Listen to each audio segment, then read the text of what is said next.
Hello guys, नमस्कार, जय आदाब, सत श्री अकाल। एग्जाम फाइटर नंबर पर आप सभी का बहुत बहुत स्वागत है साथियों, ग्रैंड वेलकम है।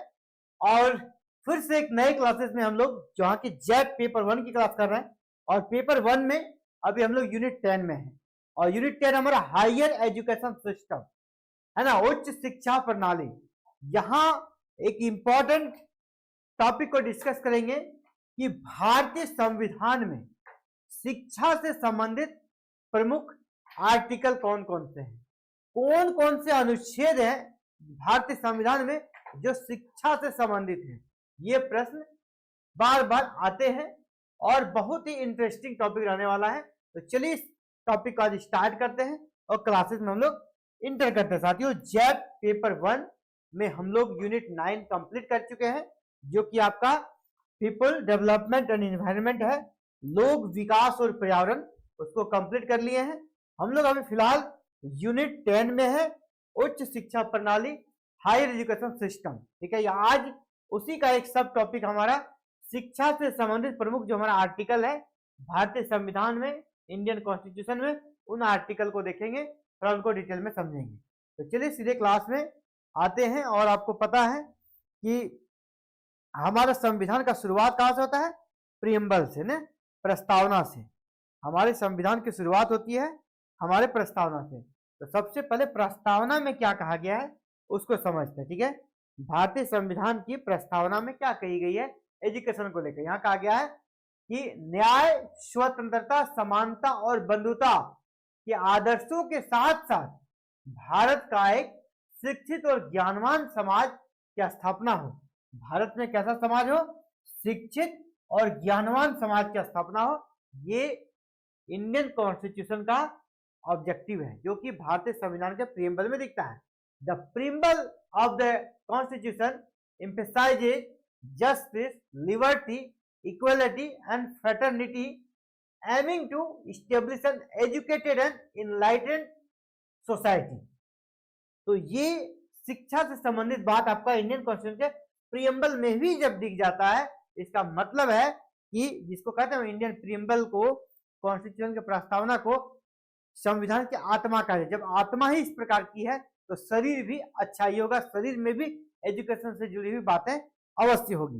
तो देखिए आगे अगर हम लोग देखेंगे भारतीय संविधान का जो भाग अगला है वो हमारा राज्य के नीति निर्देशक सिद्धांत। राज्य के नीति निर्देशक सिद्धांत यानी directive principles of the state policy, जो कि भारतीय संविधान के भाग 4 में। भाग 4 में आर्टिकल 36 से आर्टिकल 51 तक, याद रखिएगा, आर्टिकल 36 से आर्टिकल 51 तक क्या है? Directive principle of the state policy. भारतीय संविधान में राज्य के जो नीति निर्देशक तत्व है वह भाग 4 में है, 36 से 41 में। इसी में कुछ आर्टिकल ऐसे हैं जो फुल प्योरली एजुकेशन से जुड़ा हुआ है, जिसमें 3 आर्टिकल को हम लोग डिस्कस करेंगे। Article 41, article 45 and article 46। तो आर्टिकल 41 क्या कहता है? आर्टिकल जो 41 है वो क्या कहता है?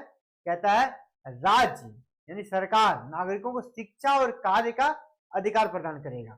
आर्टिकल 41 जो है कहता है राज्य नागरिकों को शिक्षा और कार्य का अधिकार प्रदान करेगा, ये राज्य का दायित्व होगा। राज्य का ये कह सकते हैं नीति निर्देशक तत्व में ये चीजें शामिल होनी चाहिए कि सबको एजुकेशन मिले।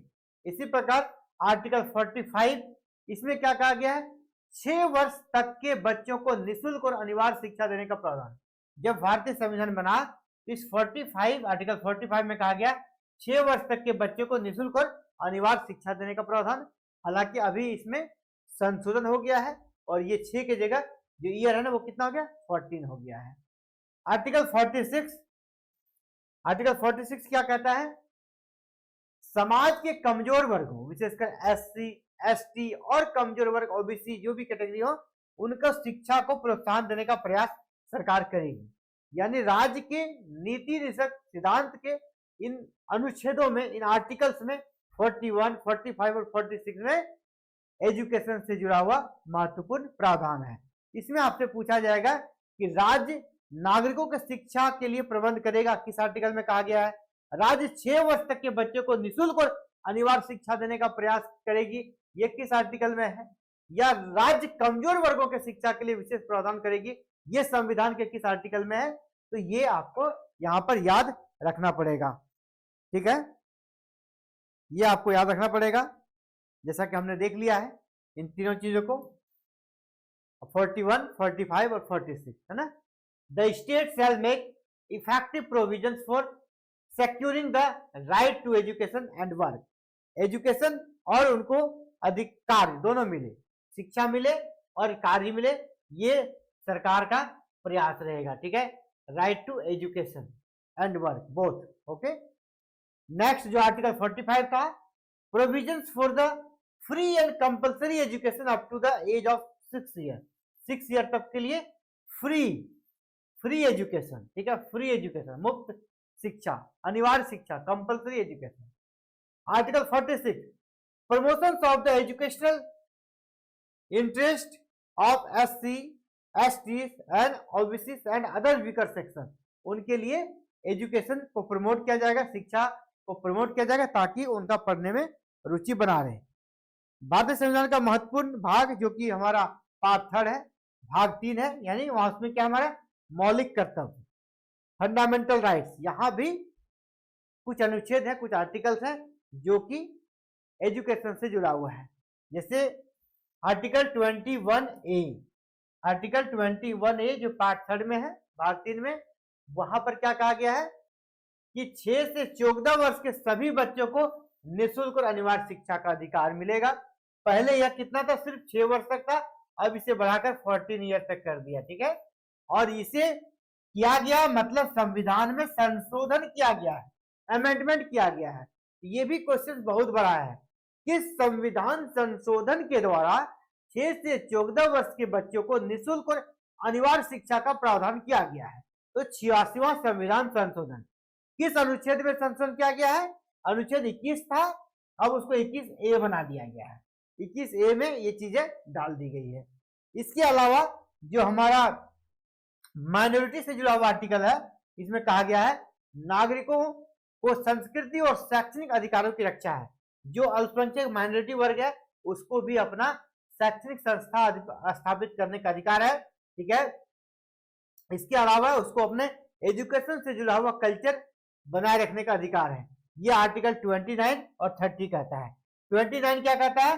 कल्चर, है ना, अपने संस्कृति और शैक्षणिक अधिकारों की रक्षा करेगा। आर्टिकल 30 क्या कहता है? अपने अधिकारों के लिए वो शैक्षणिक संस्थान भी स्थापित कर सकते हैं ना, स्कूल कॉलेज माइनॉरिटी वर्ग अपना स्थापित करते हैं, ये भी उसका फंडामेंटल राइट है।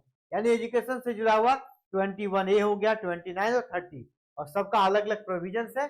ये फंडामेंटल राइट्स में हम लोग देख रहे हैं कि फंडामेंटल राइट्स में कौन कौन से अधिकार है, ठीक है। चलिए, यानी कह सकते हैं उसको फंडामेंटल राइट। सबसे पहले आर्टिकल 21A जिसको कि 86 अमेंडमेंट के तहत जोड़ा गया है। कब जोड़ा गया? 2002 में। ईयर भी पूछ दिया जाएगा। 86वां संविधान संशोधन कब हुआ था? तो 2002 में हुआ था। इसमें क्या था? Free and compulsory education for all children aged 6 to 14 year, यानी जो 6 से 14 साल के हैं उसके लिए कंपल्सरी एजुकेशन का प्रावधान किया गया है। आर्टिकल 29 इसी प्रकार ये माइनॉरिटी के लिए है कि जो माइनॉरिटी है उनको अपना कल्चरल और एजुकेशनल राइट दिए गए हैं। इसके साथ ही उनका ये राइट बना रहे, इसके लिए वो चाहे तो माइनॉरिटी क्या कर सकते हैं? इस्टेब्लिश कर सकते हैं अपना क्या? एडमिनिस्ट्रेटर एंड एजुकेशनल इंस्टीट्यूशन, वो शैक्षणिक संस्थान भी स्थापित कर सकते हैं ताकि उनका ये राइट बना रहे, ठीक है, आगे और प्रगति करें। नेक्स्ट हम लोग देखते हैं तो मौलिक कर्तव्य, जो फंडामेंटल ड्यूटीज हमारा मौलिक कर्तव्य भारतीय संविधान का अनुच्छेद 51A आर्टिकल 51A हमें क्या कहता है? मौलिक कर्तव्य का अधिकार देता है। तो मौलिक कर्तव्य में क्या कहा गया है इसको समझिए। यहां कहा गया है 51A के अनुसार अभिभावक या माता पिता का यह कर्तव्य है, यानी उनका ड्यूटी है कि वह 6 से 14 साल के बच्चों को शिक्षा प्रदान करें। ये फंडामेंटल राइट तो है बच्चों का कि वह शिक्षा प्राप्त करेगा, लेकिन अभिभावकों पर भी ये कर्तव्य डाल दिया गया, मॉरल ड्यूटी डाल दिया गया है कि वो इसको समुचित सुविधा दे। ठीक है, अकॉर्डिंग टू आर्टिकल 51A के, it is the duty of every parent और guardian to provide opportunities for education to children age 6 to 14 year. ठीक है, यहां पर फंडामेंटल क्या है, ड्यूटी है आर्टिकल 51A के तहत। अब कहा गया है शिक्षा का संघीय ढांचा, ये भी अमेंडमेंट करके इसे जोड़ा गया है। ठीक है, ये भी अमेंडमेंट करके जोड़ा गया है, पहले ऐसा नहीं था। क्या किया गया यहाँ पे, फेडरल स्ट्रक्चर ऑफ एजुकेशन, 42वां संविधान संशोधन 1976 द्वारा। तो किस संविधान संशोधन, 42वां संविधान संशोधन कब हुआ था, 1976 द्वारा शिक्षा को समवर्ती सूची में रखा गया है। पहले शिक्षा था संघ सूची में तीन सूची है, संघ सूची, राज्य सूची, समवर्ती सूची। तो संघ सूची पर सिर्फ सेंटर कानून बना सकता है, राज्य सूची पर सिर्फ राज्य बना सकता है, और समवर्ती सूची पर केंद्र भी और राज्य भी दोनों कानून बना सकता है।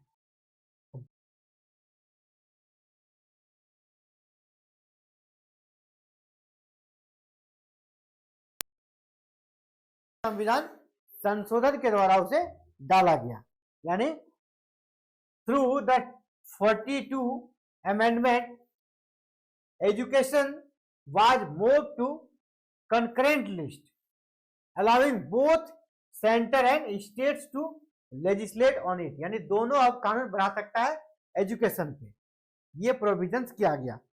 अगला जो प्रावधान है वो है विशेष संरचनात्मक प्रावधान, स्पेशल एंड प्रोटेक्टिव प्रोविजंस, जो कि एजुकेशन से जुड़ा हुआ है। यहाँ पे दो आर्टिकल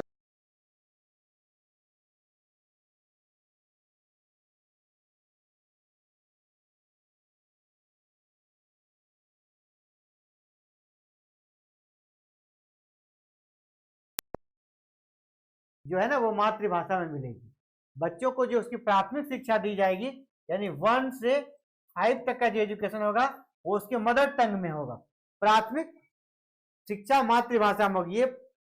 ये विशेष संरक्षण के तहत इसे शामिल किया गया है 350A के तहत। 351 में क्या है, हिंदी भाषा के विकास को प्रोत्साहन दिया जाएगा, हिंदी भाषा के विकास को प्रोत्साहन दिया जाएगा।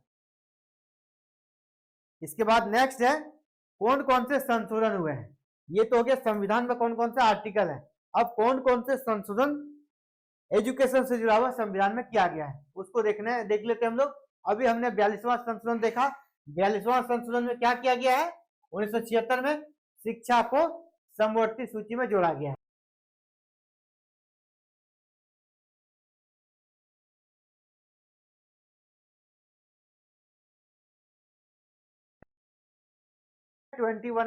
और शिक्षा को मौलिक अधिकार बनाया गया है। शिक्षा को क्या बनाया है, मौलिक अधिकार 21A को जोड़कर बनाया गया है। ये हमारा 86वां संविधान संशोधन था। ये 93वां संविधान संशोधन बिल्कुल नया है, जिसको अभी तक हमने नहीं देखा। अभी तक जो पढ़ा है इसको देखिएगा। तो 93वां 93 ठीक है, 93 है। 93वां संविधान संशोधन जो कि 2005 में हुआ था।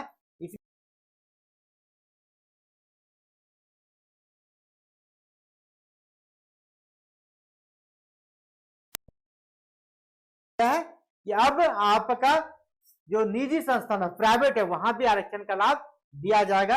ये 93वां संविधान संशोधन के तहत ये प्रावधान किया गया है। ठीक है, तो ये इंपॉर्टेंट प्रोविजंस है। और आपको पता है हमारे देश में इंडियन कॉन्स्टिट्यूशन के तहत शिक्षा का अधिकार अधिनियम 2009 को पारित किया गया है। तो यहां से भी प्रश्न आ सकता है, तो इसको हम लोग देख लेते हैं।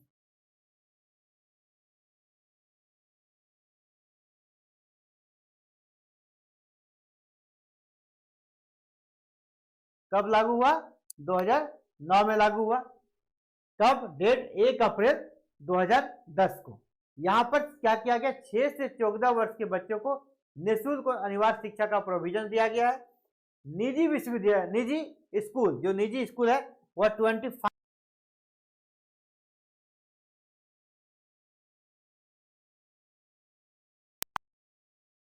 ये राइट है आपका।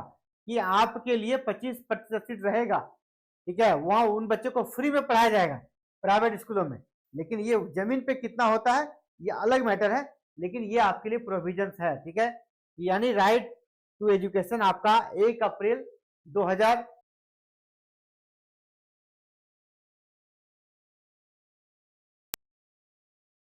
के बच्चों को फ्री में एजुकेशन दिया जाएगा, और 25% सीट निजी जो शैक्षणिक संस्थान है, स्कूल है, वहां पर उनके लिए 25% सीट है आरक्षित रहेगी। ये ऐसा प्रोविजन यहाँ पे किया गया है। तो चलिए साथियों, फिलहाल इस वीडियो में इतना ही, आगे मिलते हैं एक नए क्लासेस में।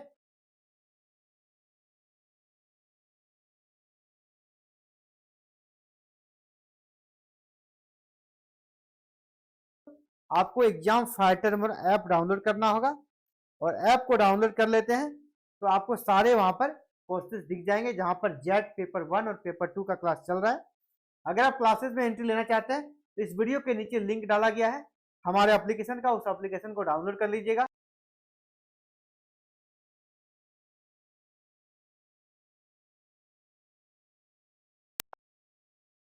व्हाट्सएप ग्रुप का लिंक है, उस लिंक के माध्यम से हमसे जुड़ सकते हैं और कनेक्ट होकर आप क्लासेस का लाभ ले सकते हैं।